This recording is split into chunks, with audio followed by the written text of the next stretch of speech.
So ಬುಲ್ಲಿ ಇದು Anoop sir ಜೊತೆ ನಂದು 2ನೇ ಸಿನಿಮಾ. ಫಸ್ಟ್ ಕಮಲ್ ಸರ್ ಜೊತೆನೂ ಮಾಡಿದೆ.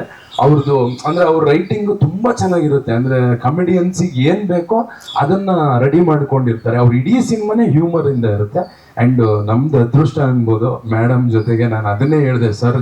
ನನ್ನ ಕತೆ ಹೇಳಿದಾಗ ಇದು ಊರ್ವಶಿ ಮೇಡಮ್ ಮಾಡ್ತಾರೆ. ಅಂದ್ರೆ ಒಬ್ಬ ಕಾಮಿಡಿಯನ್ಗೆ ಡ್ರೀಮ್ ಇರುತ್ತಲ್ಲ, ಇಂತಿಂಥವ್ರ ಜೊತೆ ಆಕ್ಟ್ ಮಾಡಬೇಕು ಅಂತ. ಮೋಸ್ಟ್ಲಿ ಕಾಮಿಡಿಯನ್ ಊರ್ವಶಿ ಮ್ಯಾಮ್ ಜೊತೆ ಆಕ್ಟ್ ಮಾಡೋದಕ್ಕಿಂತ ಇನ್ನೊಂದು ದೊಡ್ಡ ಅದೃಷ್ಟ ಇಲ್ಲ ಅನ್ಸುತ್ತೆ. ಅದಾದ ಮೇಲೆ ಇನ್ನು ನಮ್ಮ ಕನ್ನಡದಲ್ಲಿ ಲೆಜೆಂಡ್ ಓಂ ಪ್ರಕಾಶ್ ಸರ್ ಮೊನ್ನೆ ಇಂಟರ್ವ್ಯೂ ನೋಡೇ ತಲೆಕೆಟ್ಟೋಗ್ಬಿಟ್ಟಿತ್ತು ನಮ್ಗೆಲ್ಲ.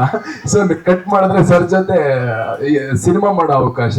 So and Harshita madam, Bhuvan sir, ತುಂಬಾ ಭುವನ್ ಸರ್ಗೂ ನಂಗೂ ಅಷ್ಟು ಪರಿಚಯ ಇರಲಿಲ್ಲ. ಬಟ್ ಇವಾಗ ಎಷ್ಟು ಕ್ಲೋಸ್ ಆಗಿದೀವಿ ಅಂದ್ರೆ ನಿಜವಾಗ ನಾವು ಈಗ ಆಕ್ಟ್ ಮಾಡ್ತಾ ಮಾತಾಡೋದು ಬ್ರೋ, ನಾವು ಕ್ಯಾರೆಕ್ಟರ್ಗೆ ಇಳಿದು ಬಿಟ್ಟಿದೀವಿ, ಅಷ್ಟು ಕ್ಲೋಸ್ ಆಗ್ಬಿಟ್ಟಿದೀವಿ ಅಂತ. ಅಂಡ್ ಮೇಡಮ್ ಚಿಕ್ಕಾಪಟ್ಟೆ ಓಡಾಡ್ತಾ ಇರ್ತಾರೆ. ನನ್ಗೆ ಭಯ, ಇವತ್ತೆಲ್ಲ ಇವ್ರ ಪೇಮೆಂಟ್ ತರ್ತಾರೆ, ಹಿಂಗೆ ಓಡಾಡಿದ್ರೆ 4 ದಿನಕ್ಕೆ ಇನ್ನೊಂದು ಮಗು ಪೇಮೆಂಟ್ ಹಿಡ್ಕೊ ಬರುತ್ತೇನೋ ಅಂತ ಅಷ್ಟು ಓಡಾಡ್ತಾರೆ.